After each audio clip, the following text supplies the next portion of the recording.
What's up, YouTube? Today I wanted to quickly show you how to reset your YouTube recommended by clearing your YouTube search history. So once you have your YouTube app open, you're just going to hit the icon in the bottom right corner, the library icon, and then go to history, should be right in the middle at the top there, and then hit the three dots in the upper right hand corner. And then from there, you're going to see the only option to hit history controls, and it's going to take you to this screen here. And then from here, you're going to hit clear search history, the second button down, and it's going to clear all search history for your YouTube channel. So you won't see any other things under your search history.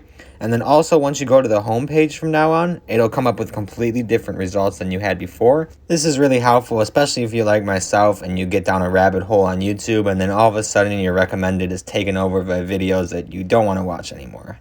If you did find this tutorial helpful though, please leave a like and subscribe. It really means a lot to me. Thanks, and check out our other videos, linked in the description.